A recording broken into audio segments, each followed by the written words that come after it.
to be the best, number one and nothing less. बिस्मिल्लाहिर्रहमानिर्रहीम। BCCA के web TV के programme sports desk में तौसीफ बड़ाइच आप सब लोगों के साथ आप सब लोगों को अस्सलाम वालेकुम कहता है। हमारे साथ आज मेहमानों में मौजूद हैं जनाब अशरफ मेतला साहब, ये कॉस्मोस क्रिकेट टीम के रूह रवां हैं। उनके लिए क्रिकेट खेलते भी हैं, उनकी क्रिकेट क्लब को चलाते भी हैं। उनके साथ मौजूद है जनाब अख्तर नवाज साहब, ये सलीम अकबर क्रिकेट क्लब के रूह रवां हैं, फास्ट बॉलर भी हैं, अच्छे बैट्समैन भी हैं। उनके साथ हमारी खुशकिस्मती है कि बहुत ही मायानाज अंपायर जो कि CCA लेवल 3 के हैं, हफीज़ आवान साहब भी हमारे साथ मौजूद हैं। आज के स्पोर्ट्स डेस्क की एपिसोड में हम लोग इंशाल्लाह जो गुफ्तगू करने वाले हैं वो क्रिकेट के हवाले से है, और मोस्टली हम लोग आज इसमें बात करेंगे क्रिकेट के जो हमारे इस वक्त करंट जो सीरीज़ हो रही है ऑस्ट्रेलिया में। असल में जो सेकंड टेस्ट मैच हुआ उसके बाद शायद पाकिस्तानी अवाम और हम लोग जो भी पाकिस्तान से हमारी हमदर्दियाँ हैं वो दिल बर्दाश्ता भी हैं, मायूस भी हैं हमारी क्रिकेट को देखते हुए।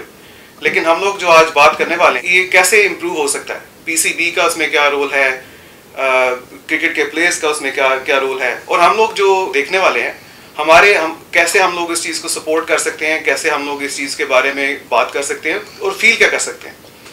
इसके अलावा हम लोग प्रोग्राम के आखिर में इस चीज़ को भी डिस्कस करेंगे। यहाँ पे सरी में या BC में, ब्रिटिश कोलंबिया में हमारे यहाँ पे क्रिकेट की BCMCL और एक और लीग है MVCL, इन दोनों के बारे में बात करेंगे। यहाँ पे क्रिकेट का स्ट्रक्चर कैसा है, जो बात की जो आप एपिसोड्स देखेंगे उसमें हम लोग इंशाल्लाह इसके साथ साथ इनको डिस्कस करेंगे जो हमारे क्रिकेट का यहाँ पे सीज़न शुरू होगा।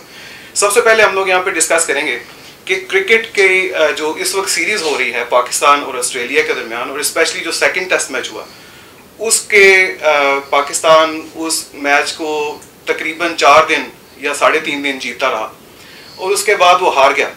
उसके लिए मैं व्यूज़ लेना चाहूँगा और मैं स्टार्ट करूँगा इंशाल्लाह अशरफ भाई से कि आपका जब आप मैच देख रहे थे, आपका एज ए क्रिकेट फ़ैन आपके कैसे ख्यालात थे?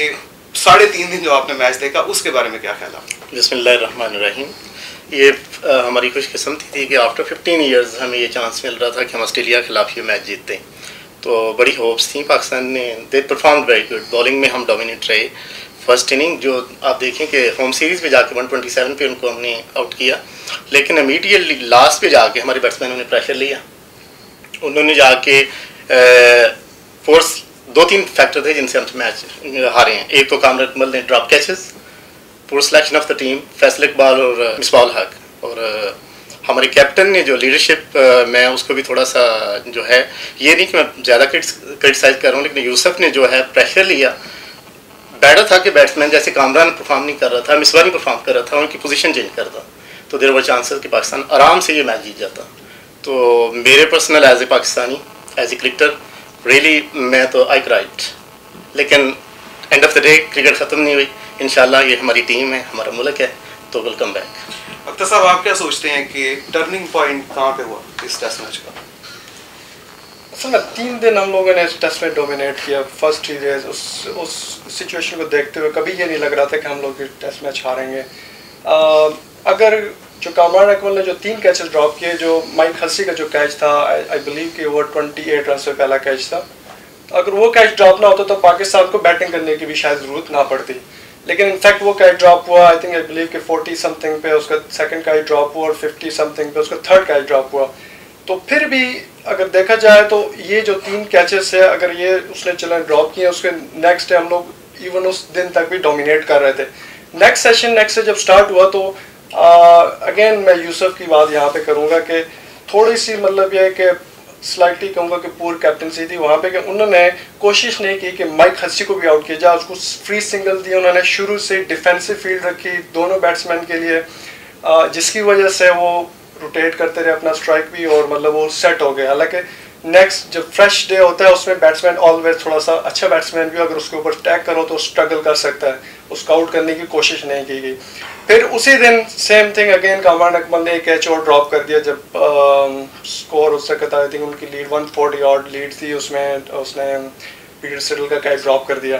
तो वो एक और फैक्टर था। लेकिन इसके बावजूद जब हमें टारगेट जो मिला 175 और 176 और जो रन से, वो उसको जिस तरह उन्होंने बैटिंग की 4 डे में, लग नहीं रहा था कि बहुत बड़ा टारगेट है।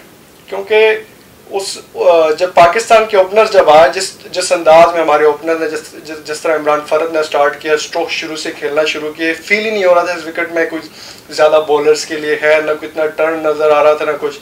लेकिन सवाए मेरे कामरान अकमल के अलावा जो वाहिद बैट्समैन जो मैंने देखा कि एक अच्छी बॉल पे आउट हुआ, उसके अलावा थ्रू आउट हमारे बैट्समैन, चाहे वो इमरान फरद था, सलमान बट से फैसल इकबाल से लेके यूसुफ ने भी बहुत पूर शॉट खेली, मिसबाह हक भी बहुत गलत शॉट, मतलब सेंस नहीं बनती थी वहाँ पे आके वेरी सेकंड बॉल को कट, मतलब इस अंदाज में इजी कैच पकड़ा दिया उन्होंने। तो ये बहुत सारे मतलब फैक्टर्स जो हैं जिसकी वजह से पाकिस्तान हारा। मुझे नहीं लगता था कि इस विकेट पे 175 कोई बहुत बड़ा टारगेट था। हफीज साहब, जब आप देखते हैं कि एक अरसे के बाद मोहम्मद शमी को, जबकि सब लोगों ने सोचा कि उसका कैरियर ख़त्म हो चुका है, मोहम्मद शमी को लेके आए और मोहम्मद शमी ने आते ही आके जो पहली 3 विकेट्स ली, जो कि मेरे ख्याल में सबसे पहले जिसने पाकिस्तान को एक उम्मीद दी। सबसे पहले आप बताइए आपका इस सिलेक्शन के बारे में आपका क्या ख्याल है? जी वैद साहब, एक्चुअली मेरा जहाँ तक ख्याल है कि सिलेक्शन प्रोसेस कहीं एग्जिस्ट नहीं कर रहा।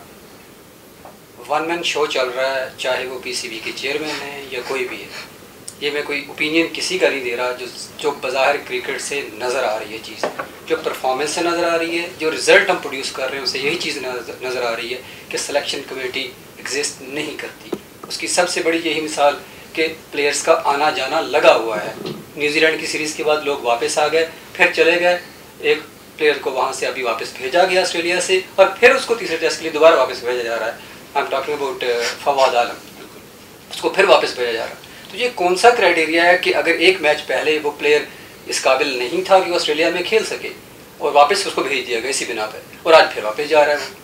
तो मतलब उसके फुटवर्क पे तो ठीक है, सारों को शक है उसके, क्योंकि वो बॉल के डिलीवर होने से पहले मूव करता है, शफल करता है। लेकिन मकसद ये है कि अगर वो एक टेस्ट मैच खेलता है अपनी पोजीशन पे और उसमें परफॉर्म करता है, फिर उसको आप एक ओपनर की हैसियत से लेके आते हैं जिसमें वो स्कोर करता है, लेकिन एक टेस्ट मैच में वो परफॉर्म नहीं करता, आपको उसको वापस भेज देते हैं। और अभी आप एक ही टेस्ट मैच में अगर कामरान अकमल में 4 कैच छोड़े हैं तो उसको आप रिप्लेस करते हैं। ये कुतुब तो नहीं बनती। मेरा नहीं ख्याल कि ये सिलेक्शन का कोई एक क्राइटेरिया है, एक टेस्ट या एक मैच या एक दफ़ा पूरा परफॉर्म करना ही उसकी बेस बन जाए कि इस प्लेयर को निकाल दो, सारी अवाम भी उसके पीछे पड़ जाए, बोर्ड भी पीछे पड़ जाए। शायद इसी वजह से मैं ये कह रहा हूँ कि सिलेक्शन कमेटी कहीं एग्जिस्ट नहीं करती, या अगर करती है तो इतने अनप्रोफेशनल लोग हैं, ये सिर्फ इंतहाई सेल्फिश किस्म के लोग हैं, इनकी यही वाहिद क्राइटेरिया है कि ये खेले और ये खेले, ग्रुप बंदी का जो एक तरीक़ाकार है। और मेरा जहाँ तक ज़ाती ख्याल है, किसी से मेरी बात थी इस मौजू पे, लेकिन मेरा ख्याल है कि इसमें इस वक्त 2 ग्रुप एग्जिस्ट कर रहे हैं वाज़े तौर पे, कराची ग्रुप और लाहौर ग्रुप, जिसकी सबसे बड़ी मिसाल यही जो आपने जहाँ से बात स्टार्ट की थी कि मोहम्मद शमी का जाना, उसके पीछे कौन सा प्रेशर है कि उसको क्यों भेजा गया, आखिर 4 साल बाद एक बंदा यकदम क्यों जाता है। और स्पेशली हाँ, आप बात कर सकते हैं कि हो सकता है मोहम्मद शमी ने डोमेस्टिक में परफॉर्म किया हो, लेकिन उसकी परफॉर्मेंस भी आप देख सकते हैं उठा के कि उससे ऊपर कम अज़ कम 15 बॉलर हैं डोमेस्टिक में, अभी जो करंट सीज़न ख़त्म हुआ है हमारा, जिन्होंने ज़्यादा परफॉर्म किया है, उसी कराची के तनवीर हैं, और उसके अलावा लाहौर से हैं, उसके अलावा इस्लामाबाद से हैं लड़के, अब्दाबाद से है लड़का एक। तो उन लोगों ने जो विकेट्स ली हैं तो मोहम्मद शमी पर उनको क्यों प्रेफर नहीं किया गया। और फिर यंगस्टर्स हैं 22 साल के, 21 साल के, 22 साल के, मोहम्मद रमीज़ है पिंडी का 22 साल का लड़का, उसको क्यों नहीं भेजा गया। तो मेरा ख्याल है कि जो सिलेक्शन है वही असल में प्रॉब्लम है सबसे बड़ी जड़।